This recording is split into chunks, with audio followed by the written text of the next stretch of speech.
In the last video, we saw how images can be loaded using third-party libraries like Glide and Picasso. So this is the Glide, and then we have Picasso. Today, we are going to see how to do it with code and what happens when we try to use a very big image. So this is a very big image of Earth rise over the moon's Compton crater. It's around 26 megabytes. We also have a small image just for this comparison, and we are going to see this guide from Android which says that how to load bitmaps efficiently. So let's get started.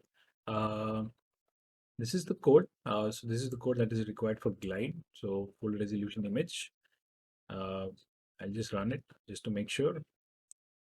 So with Glide, the advantage is that you don't need to handle really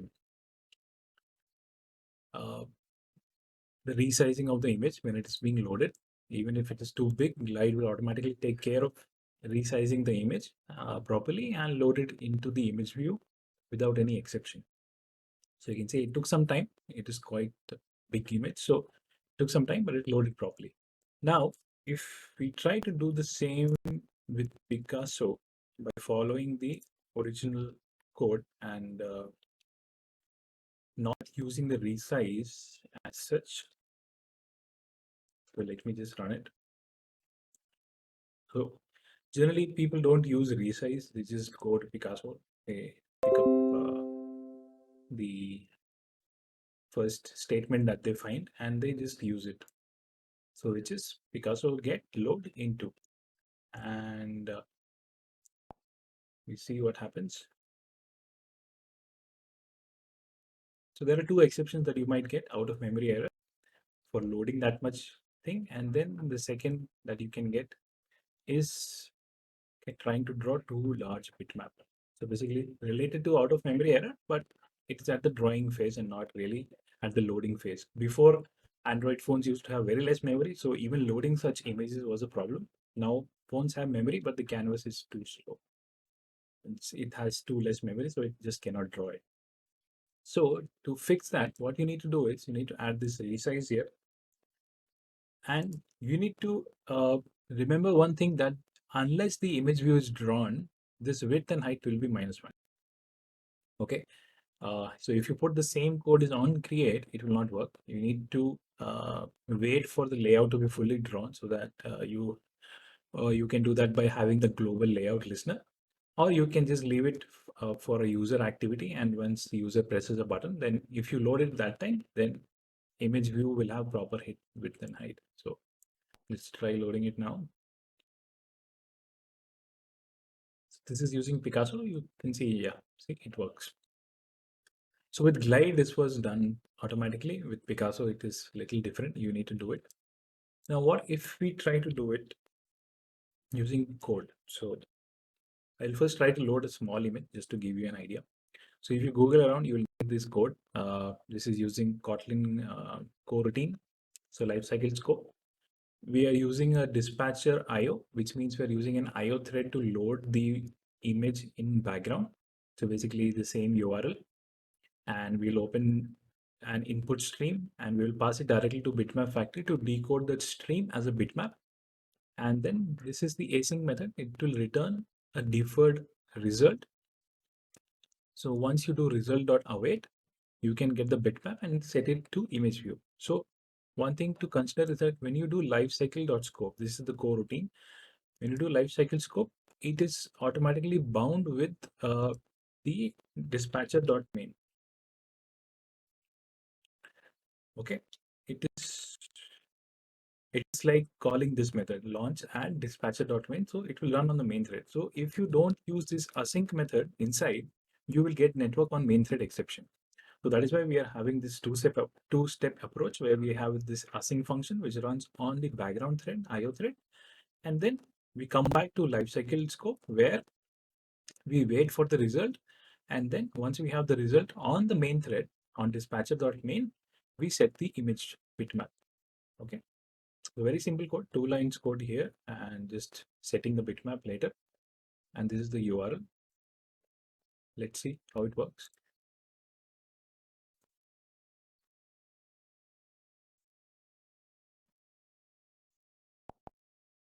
So you can see it works out of the box.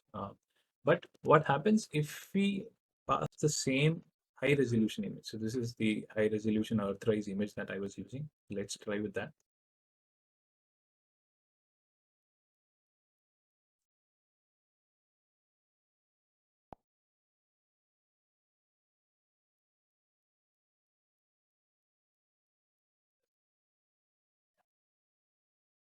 So you can see it crashed after a while.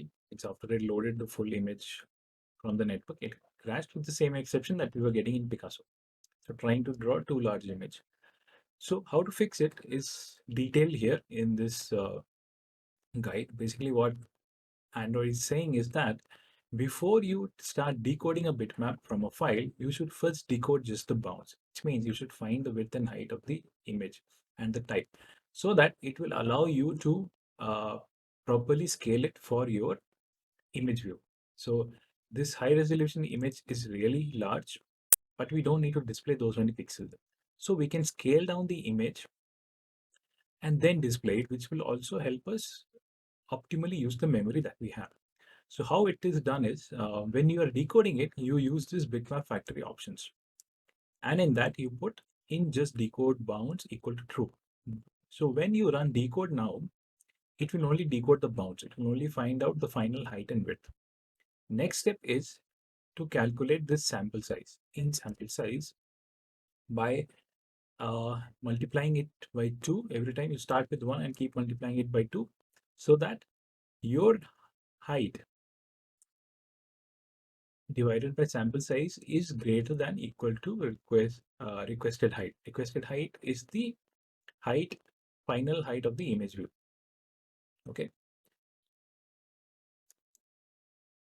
So as long as the height, half height of the image is greater than equal divided by sample is greater than equal to required height, we'll keep multiplying sample size so that once the sample size is big enough, it the required height and width of our image or the final height and width of our image will fall below the image view's height or width, which would be a proper way to downsample the image. So basically we are reducing the height and width of the image so that it falls just below our image view's height and width. So that is the logic.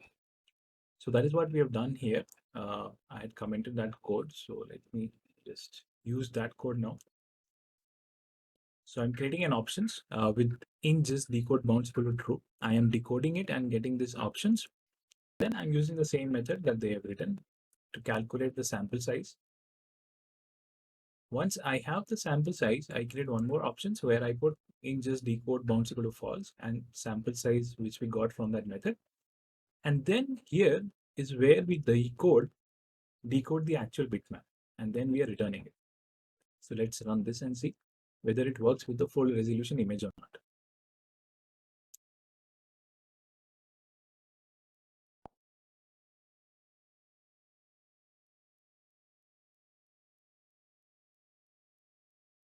So here, now it works with the full resolution image.